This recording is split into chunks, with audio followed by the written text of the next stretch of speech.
ভারত মহাসাগরে অবস্থিত আফ্রিকার দেশ মাদাগাস্কারের প্রেসিডেন্ট অ্যান্ড্রি রাজোয়েলিনা তার পদত্যাগের দাবিতে দেশজুড়ে চলা জেনজি তরুণদের আন্দোলন উপেক্ষা করেছেন। তিনি স্পষ্ট জানিয়ে দিয়েছেন তিনি পদত্যাগ করবেন না, বরং তিনি অভিযোগ করেছেন বিরোধীরা এই আন্দোলনের সুযোগ নিয়ে অভ্যুত্থানের ষড়যন্ত্র করছে। শুক্রবার কাতার ভিত্তিক সংবাদ মাধ্যম আল জাজিরার খবরে বলা হয়েছে, রাজধানী আনতানানারিভোতে আবারও বিক্ষোভকারীরা রাস্তায় নামে। জনগণের মৌলিক সেবা যেমন পানি ও বিদ্যুৎ সরবরাহ নিশ্চিত করতে প্রেসিডেন্ট ব্যর্থ হয়েছেন। এই অভিযোগে জেনজি নামে পরিচিত আন্দোলনটি তার পদত্যাগ দাবি করছে। জাতিসংঘের দেয়া তথ্য অনুযায়ী গত 25 সেপ্টেম্বর আন্দোলন শুরুর পর থেকে এ পর্যন্ত অন্তত 22 জন নিহত হয়েছে। শুক্রবার রাজধানীতে বিক্ষোভকারীদের ছত্রভঙ্গ করতে পুলিশ টিয়ার গ্যাস নিক্ষেপ করে, যার দৃশ্য রিয়েল টিভি মাদাগাস্কার প্রচার করে। সামাজিক যোগাযোগ মাধ্যম ফেসবুকে দেয়া এক ভাষণে প্রেসিডেন্ট রাজোয়েলিনা বলেন, জাতি ধ্বংস হলে কারো উপকার হবে না। আমি এখানে আছি, আমি শোনার জন্য প্রস্তুত, সহযোগিতার হাত বাড়াতে প্রস্তুত এবং মাদাগাস্কারের সমস্যার সমাধান করতে চাই।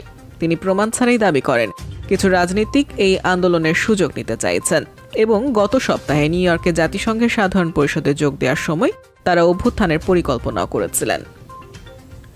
প্রেসিডেন্টের বক্তব্যকে অর্থহীন বলে তাৎক্ষণিকভাবে প্রত্যাখ্যান করেছে জেনজি আন্দোলন।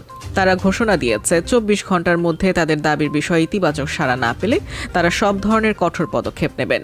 বিক্ষোভ শুধু রাজধানীতে সীমাবদ্ধ নয়, উত্তরাঞ্চলীয় উপকূলীয় শহর মাহাজাঙ্গা এবং দক্ষিণাঞ্চলের তৈলারা ও ফিয়ানারান্টাসোয়াতেও ছড়িয়ে পড়েছে।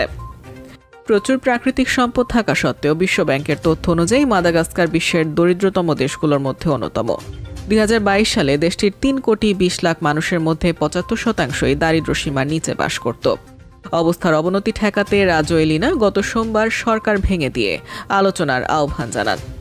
এদিকে দেশটির পররাষ্ট্রমন্ত্রী রাসাতা রাফারাভাভিতাভাক্কা দাবি করেছেন যে মাদাগাস্কার বড় ধরনের সাইবার হামলা এবং টার্গেটেড ডিজিটাল প্রোপাগান্ডার মুখে পড়েছে। তার দাবি, আমাদের বিশেষায়িত ইউনিটের বিশ্লেষণে দেখা গেছে বিদেশ থেকে উন্নত প্রযুক্তি ব্যবহার করে এই অভিযান চালানো হচ্ছে।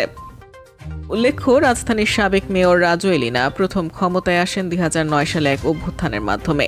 আন্তর্জাতিক চাপের মুখে 2013 সালে নির্বাচন থেকে সরে দাঁড়ালেও তিনি 2018 সালে প্রেসিডেন্ট নির্বাচনে জয়ী হয়ে ক্ষমতায় ফেরেন এবং 2023 সালে আবারও প্রেসিডেন্ট নির্বাচিত হন।